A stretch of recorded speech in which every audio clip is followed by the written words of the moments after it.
गांव के बाहरी इलाके में एक पुरानी हवेली थी जिसे लोग खूनी हवेली कहते थे। हवेली सालों से वीरान हुई थी और रात होते ही वहां से अजीबोगरीब आवाजें आती थी। कहते हैं वहां जिसने भी कदम रखा वो कभी वापस नहीं लौटा। गांव वालों के बीच इस हवेली को लेकर तरह तरह की कहानियां फैली थी, पर सच्चाई किसी को नहीं पता थी। हवेली की खिड़कियां हमेशा बंद रहती थीं, जैसे कोई अंदर छिपा हो।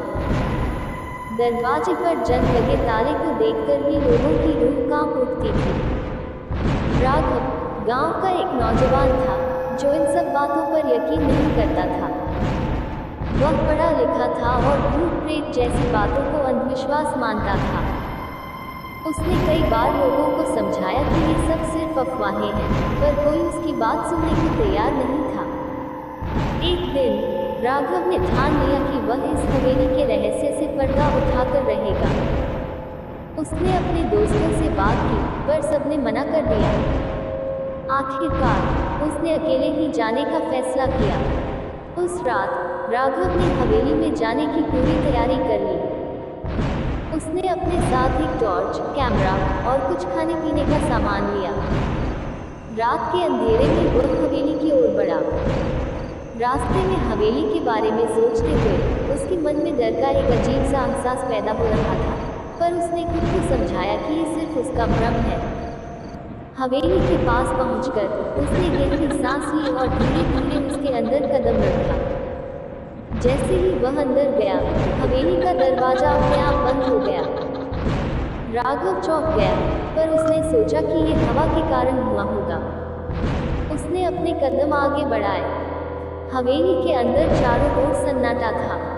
दीवारों पर जाले और धूल जमी हुई थी।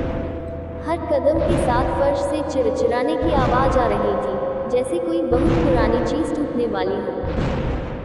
वह धीरे धीरे हवेली के मुख्य हॉल की ओर बढ़ा, जहां उसे दीवारों पर कुछ अजीबोगरीब चित्र बने हुए दिखाई दिए।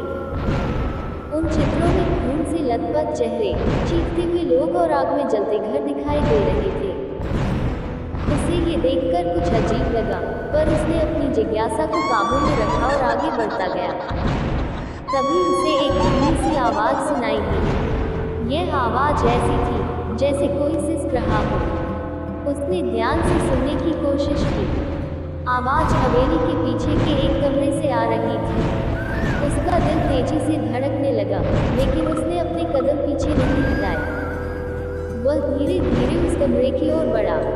जैसे ही उसने दरवाजा खोला, उसके सामने एक लड़की खड़ी थी। वह लड़की बेहद खूबसूरत थी, लेकिन उसके चेहरे पर दर्द और डर साफ नजर आ रहा था। राघव ने उससे पूछा, तुम कौन हो? यहाँ क्या कर रही हो? लड़की ने धीरे से कहा, मुझे यहाँ से बाहर निकालो, मैं यहाँ फंस गई हूँ। राघव ने सोचा कि ये लड़की शायद यहाँ किसी कारणवश फंस गई होगी। उसने उसे मदद करने का आश्वासन दिया और उसके साथ हवेली से बाहर जाने का रास्ता ढूंढने लगा। पर जैसे ही वे हवेली के मुख्य दरवाजे के पास पहुंचे, दरवाजा अपने आप फिर से बंद हो गया। राघव ने उसे खोलने की कोशिश की, पर वह हिल भी नहीं रहा था। अब उसे पहली बार सच्चे डर का एहसास हुआ। उसने पीछे मुड़कर लड़की को देखा, लेकिन अब लड़की वहां नहीं थी। उसका दिल तेजी से धड़कने लगा। क्या वह लड़की सच में थी या उसकी सिर्फ एक कल्पना? उसने खुद को समझाया कि शायद वह डर की वजह से भ्रम का शिकार हो रहा है। उसने फिर से दरवाजे को खोलने की कोशिश की, लेकिन कोई फायदा नहीं हुआ। तभी अचानक हवेली के अंदर से फिर वही सीढ़ियों की आवाज आने लगी। अब की बार वह आवाज और भी तेज हो गई थी। राघव ने टॉर्च जलाकर चारों ओर देखा। उसकी नज़र एक पुराने लकड़ी के दरवाजे पर हुई, जो हवेली के नीचे तहखाने की ओर जाने वाला रास्ता था। बिना किसी और विकल्प के राघव ने उस दरवाजे को खोला और नीचे की ओर जाने वाली सीढ़ियों पर कदम रखा। जैसे ही वह नीचे पहुंचा, उसे तहखाने के अंदर एक अजीब सी दुर्गंध महसूस हुई। वहाँ चारों ओर अंधेरा था और हवा में एक भयानक सर्दी महसूस हो रही थी। राघव ने अपनी टॉर्च की रोशनी आगे की ओर रखी और उसे एक कोने में छिपकर बदला दिखाई दिया। उसने ध्यान से देखा तो वह वही लड़की थी जो अब पूरी तरह से बदल चुकी थी। उसका चेहरा डरावना हो गया था, उसकी आंखें खून सी लाल हो चुकी थी और उसके शरीर से अजीबोगरीब धूप उठ रही थी। राघव का दिल जोर जोर से धड़कने लगा। वह समझ गया कि अब वह एक भयानक जाल में फंस चुका है।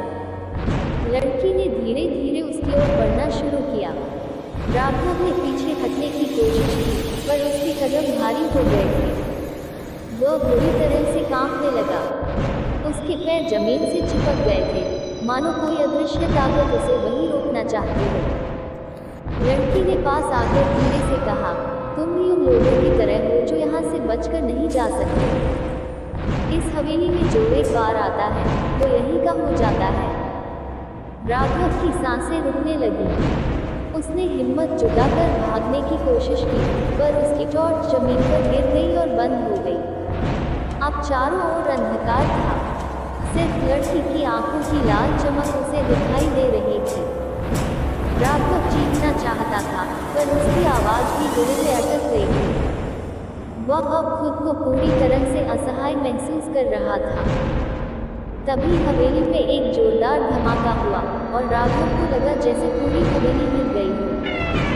उसके कानों में सैकड़ों चीखों की आवाज़ें गूंजने लगी। वह खुद को बचाने के लिए इधर उधर भागने लगा, पर वो जिस भी दरवाजे की ओर बढ़ता वह बंद हो जाता। हवेली का हर कोना अब उसके खिलाफ हो चुका था।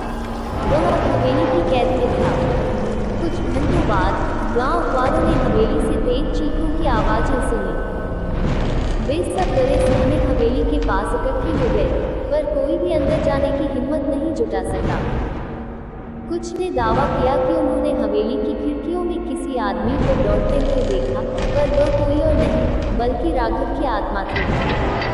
हवेली ने उसे भी अपना बना लिया था। अब हवेली के रहस्य और भी गहरे हो गए थे। गांव वाले अब और ज़्यादा डरे हुए थे। हर कोई जानता था कि हवेली में एक नई आत्मा जुड़ चुकी है, पर कोई नहीं जानता था कि अगली बारी किसकी होगी। हवेली अब और भी खतरनाक हो चुकी थी और उसकी ओर जाने का मतलब था मौत को गले लगाना। गांव वालों ने राघव की गुमशुदगी को एक और भयानक घटना मानकर हवेली को पूरी तरह से बंद कर दिया। हवेली की ओर कोई भी जाना नहीं चाहता था और जो भी जाता वो कभी वापस नहीं आता।